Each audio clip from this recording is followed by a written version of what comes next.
Mes chers compatriotes, mesdames et messieurs, je m'appelle Dr Noël Tchagne Mwadjanvita, auteur du plan Marshall de Noël Tchagne pour la reconstruction et le développement de la RDC. Je suis 100% congolais. La RDC est la terre de mes parents, grands-parents et arrière-grands-parents du côté de mon père et de ma mère. La RDC a payé pour mes études primaires, secondaires et aussi universitaires. Je dois tout à mon pays et au peuple congolais. Ma connexion et ma loyauté à la République démocratique du Congo sont très fortes, totales, inconditionnelles et indiscutables. La terre de nos ancêtres, elle est sacrée. Je vous invite tous à protéger notre terre, qui est notre patrimoine commun, et à défendre l'intégrité du territoire et la souveraineté nationale, quelles que soient les conditions et quel que soit le moment. Car cette terre, c'est la seule dont nous sommes propriétaires à 100% et que personne ne doit nous l'arracher sous quelque subterfuge que ce soit. Je voudrais renouveler ma proposition du plan Marshall de Noël Tchagne pour la reconstruction et le développement de la RDC comme étant la vision globale du développement pour pacifier tout le pays, lutter contre les antivaleurs, promouvoir la bonne gouvernance, développer le capital humain, promouvoir l'autosuffisance alimentaire, créer des infrastructures de base, industrialiser et diversifier l'économie nationale, promouvoir un système financier moderne et robuste, restructurer la Banque centrale du Congo en une véritable autorité monétaire et de régulation et doter le pays d'une monnaie nationale crédible tout en mettant fin à la dollarisation de l'économie nationale. La finalité du plan Marshall de Noël Tchagne pour la reconstruction et le développement de la RDC, c'est de développer le pays et aussi d'éliminer la pauvreté dans laquelle croupit notre population actuellement. Le coût total du plan Marshall de Noël Tchagne pour la reconstruction et le développement de la RDC est estimé à 1000 milliards de dollars sur 15 ans pour faire progresser le produit intérieur brut par habitant de 458 dollars aujourd'hui à 15 000 dollars au moins en 15 ans, tout en créant au passage des emplois et en améliorant les conditions de vie de tous nos citoyens. Ceci est tout à fait possible car je suis convaincu que l'impossible n'est pas congolais. Mais nous ne pourrons pas réaliser ce rêve si la RDC arrivait à perdre sa souveraineté. C'est pour cela que nous devons nous battre pour protéger la souveraineté nationale, étant donné que le destin de notre pays se trouve dans les mains de ses filles et de ses fils que nous sommes. Pour préserver la souveraineté nationale, je propose que la fonction de président de la République démocratique du Congo soit réservée aux Congolais nés de mère et père congolais. La suite logique du verrouillage de l'accès à la présidence exige la même portée de la nationalité au dauphin constitutionnel du président de la République, c'est-à-dire le président du Sénat congolais. Le verrouillage doit aussi couvrir quelques postes de souveraineté nationale, qui sont le président de l'Assemblée nationale, le haut commandement militaire, le haut commandement du commissariat général de la police nationale, le directeur général des migrations, connu communément comme étant la DGM, l'administrateur général de l'Agence nationale des renseignements, connu comme étant l'ANER, les hauts magistrats de la République, le Premier ministre et les ministres régaliens, c'est-à-dire les affaires étrangères, l'intérieur, la défense, la justice et les finances. Beaucoup de compatriotes ont déjà compris les enjeux du fait de l'infiltration au sommet de l'État depuis plusieurs décennies dans notre pays. Ces compatriotes soutiennent ma position de verrouillage. Mais comme il faut s'y attendre dans une démocratie naissante, quelques compatriotes s'y opposent en avançant comme argument, d'une part, que la loi proposée serait discriminatoire parce qu'elle écarterait une partie des Congolais et certains candidats potentiels aux élections de 2023. Mais d'autre part, qu'il y a des sujets beaucoup plus importants et plus urgents sur lesquels on devrait s'attarder, notamment la misère dans laquelle croupit la population congolaise actuellement. C'est pour faire face à ces questions de pauvreté et de misère que j'ai proposé le plan Marshall, dont je venais de vous parler tout à l'heure. Chers compatriotes, mesdames et messieurs, ma proposition de verrouiller l'accès à la présidence de la RDC et aux fonctions très sensibles est importante. Pourquoi? Parce qu'elle porte sur un aspect crucial de la vie de notre pays, l'accession aux plus hautes fonctions de souveraineté nationale. Ma proposition de loi ne porte pas sur les conditions d'acquisition de la nationalité congolaise ou sur les modifications de ces conditions d'acquisition de la nationalité congolaise. Ma proposition ne changerait donc rien quant à la nationalité de ceux qui sont déjà congolais actuellement.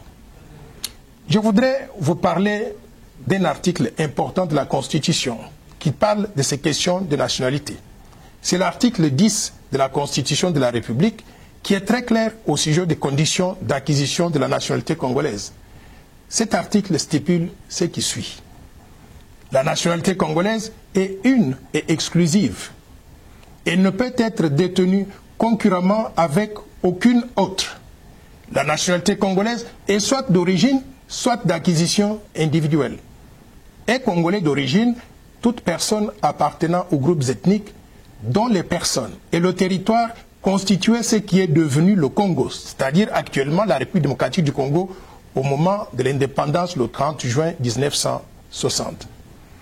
Il y a une loi organique qui détermine les conditions de reconnaissance, d'acquisition, de perte et de recouvrement de la nationalité congolaise. Mes chers compatriotes, mesdames et messieurs, je propose aussi que les révisions prochaines de la Constitution de la République démocratique du Congo permettent aux Congolais ayant acquis de nationalités étrangères de recouvrer la nationalité congolaise d'origine, que personne ne doit perdre. Nous sommes nés Congolais, nous vivons Congolais, nous mourrons Congolais et nous serons enterrés Congolais. La nationalité congolaise, elle est sacrée. Personne ne peut l'arracher à qui que ce soit parmi nous. Sur le territoire national, tout Congolais devra se soumettre aux lois congolaises sans aucune possibilité d'invoquer une quelconque immunité du fait de la détention d'une nationalité étrangère. Au vu de l'histoire récente, il sera prudent, à mon avis, d'exclure la double nationalité avec tous les pays voisins de la RDC, et en particulier ceux qui ont eu des velléités d'occupation de la République démocratique du Congo, et ils sont connus. Chers compatriotes, mesdames et messieurs, depuis 1996, les armées du Rwanda, du Burundi et de l'Ouganda ont été rejointes sur le sol congolais par celles de Zimbabwe, de la Namibie, de l'Angola et de tous les pays du monde venus dans le cadre des opérations de maintien de la paix avec la MONUC d'abord et plus tard avec la MONUSCO. Ces soldats étrangers se sont accouplés avec les Congolaises et les Congolais, donnant naissance à des millions d'enfants qui sont tous Congolais d'après la Constitution actuelle. Nous acceptons tous ces enfants comme Congolais et ils ont droit à tout dans notre pays. Sauf que, pour des raisons de souveraineté nationale, nous devons restreindre l'accès à la présidence de la RDC et aux fonctions de souveraineté nationale en les réservant exclusivement aux Congolais nés de mère et de père eux-mêmes congolais. Ceci éviterait l'infiltration au sommet de l'État à travers des compatriotes qui auraient de loyauté partagée entre la République démocratique du Congo et d'autres pays étrangers. Chers compatriotes, mesdames et messieurs, ma proposition de verrouillage porte essentiellement sur les conditions d'accès à la fonction de président de la République démocratique du Congo, c'est-à-dire sur les critères qui doivent être remplis pour être candidat au poste de président de la République.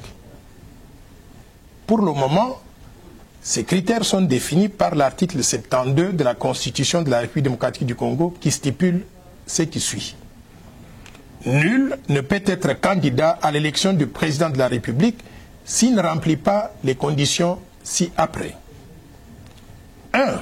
posséder la nationalité congolaise d'origine. 2. Être âgé de 30 ans au moins. Et 3. Jouir de la plénitude de ses droits civils et politiques. Et 4. Ne pas se trouver dans un des cas d'exclusion prévus par la loi électorale. Il convient de souligner que ma proposition de verrouillage vient apporter une condition supplémentaire, un critère additionnel, qui est de limiter l'accès à la présidence de la République démocratique du Congo aux Congolais nés de mères et de pères eux-mêmes congolais. Il est important de relever que ce critère additionnel vise à protéger l'intérêt national, la souveraineté nationale, la fonction suprême qui est celle de président de la République en évitant l'infiltration au sommet de l'État et en préservant la fierté d'être congolais et surtout d'être dirigé par un Congolais comme nous. Dans beaucoup de pays, il y a des dispositions qui protègent l'intérêt national et qui empêchent n'importe qui d'accéder à la magistrature suprême. De telles dispositions existent dans d'autres pays tels que le Cameroun, la Zambie, le Togo, le Gabon, le Maroc, l'Algérie, la Tunisie, le Burkina Faso et même la Turquie. Aux USA donc, il faut être né sur le sol américain, comme Barack Obama, Bill Clinton et aussi John F. Kennedy. Par contre, l'ancien secrétaire d'État Henry Kissinger, l'ancienne secrétaire d'État Madeleine Albright et l'ancien gouverneur de l'État de Californie, Arnold Schwarzenegger, tout en étant tous les trois pleinement des Américains, ils ne peuvent prétendre à la fonction de président des États-Unis d'Amérique. Pourquoi? Parce qu'ils ne remplissent pas un des critères d'éligibilité, c'est-à-dire d'être nés sur le sol américain. Et pourtant, ce sont des personnalités très brillantes. Vous connaissez tous Henry Kissinger. C'était l'un des secrétaires d'État américains les plus distingués. Mais il ne peut pas accéder à cette fonction à cause de cette limitation. Je tiens à préciser que ma proposition de loi est impersonnelle. Elle ne vise aucun individu, étant donné qu'à ce jour, personne n'a déclaré sa candidature à la présidence de la République lors des élections de 2023. Ma proposition n'est pas discriminatoire. Pourquoi? Parce que dans tous les pays du monde, il y a des critères d'éligibilité. Ces critères sont déterminés et discutés à l'avance. Et dès qu'ils sont adoptés par le Parlement et promulgués par le président de la République, ces critères s'appliquent à tout le monde, sans distinction, sans exception et sans discrimination. C'est ainsi que, dans la plupart des pays, il y a par exemple le critère de l'âge. En France, par exemple, pour être candidat au poste de président de la République française, il faut avoir au minimum 18 ans. Par contre, en République démocratique du Congo, on exige du candidat à la présidence de la République démocratique du Congo 30 ans d'âge au moins. Est-ce qu'on peut dire dans ce cas qu'il y a discrimination par rapport aux Congolais qui n'ont pas encore 30 ans d'âge? La réponse est non. C'est un critère qui a été accepté par tout le monde et qui va s'appliquer à tout le monde aussi. Il convient de noter qu'en République démocratique du Congo, les conditions prévues par la Constitution sont complétées par des critères opérationnels, prévus par la loi électorale numéro 17/013 du 24 décembre 2017, modifiant et complétant la loi électorale numéro 06/006 du 9 mars 2006 portant organisation des élections présidentielles, législatives, provinciales, urbaines, municipales et locales, telles que modifiées à ce jour. C'est cette loi qui détermine, par exemple, le montant de la caution à déposer par tout candidat aux élections présidentielles. Mes chers compatriotes, mesdames et messieurs, est-ce que ma proposition de loi est opportune en ce moment précis? La réponse est oui. Lorsque la souveraineté du pays est menacée, il n'y a pas meilleur moment que d'agir immédiatement. Car si le risque identifié d'infiltration au sommet de l'État se matérialise, ce sera trop tard pour sauver notre pays. Le timing de ma proposition de verrouillage coïncide aussi avec les réformes proposées par d'autres organisations de la société civile ou même des partis politiques, tels que la CENCO, qui a présenté la feuille de route des réformes qui toucheraient à la CENI, la loi électorale et aussi la Constitution. Il y a aussi les idées de Martin Fayoulou, qui propose une CENI à présidence tournante. Il est donc opportun de recenser toutes les propositions de réformes institutionnelles, y inclut celle de verrouillage que je porte, afin d'opérer les révisions nécessaires à la CENI, la loi électorale et aussi la Constitution, une fois pour toutes, afin de baliser le terrain pour les élections apaisées en 2023, mais aussi au-delà. Mes chers compatriotes, mesdames et messieurs, je vous invite tous à participer à ce débat d'idées, de façon civilisée et patriotique, sans insulte ni dénigrement, dans le respect de la dignité de chacun, pour contribuer à un climat de paix et d'élections apaisées dans notre pays. Si ma proposition de loi est adoptée, la RDC ne prendrait plus de risque de donner la magistrature suprême et d'autres fonctions de souveraineté à des personnes dont le cœur, le sang, l'allégeance et la loyauté seraient ailleurs à défaut du corps physique dans notre pays. En démocratie, c'est la majorité qui gouverne. Les Congolais nés de mères et pères congolais étant les plus nombreux, il est normal et logique qu'ils aient l'exclusivité de la présidence du pays et les fonctions essentielles de souveraineté pour que nous puissions protéger ensemble notre fierté d'être Congolais, mais également notre souveraineté nationale. Pour terminer, je vous rappelle que tous les Congolais sont égaux. Ils sont les mêmes. Il n'y a pas un seul individu qui soit moins ou plus important que d'autres dans notre pays. Nous sommes des frères et sœurs. Nous devons rester unis et inséparables. Faisons l'essentiel pour protéger notre patrimoine commun tout en le préservant pour les générations futures. Que vive la République démocratique du Congo, que vive le vaillant peuple congolais. Je vous remercie.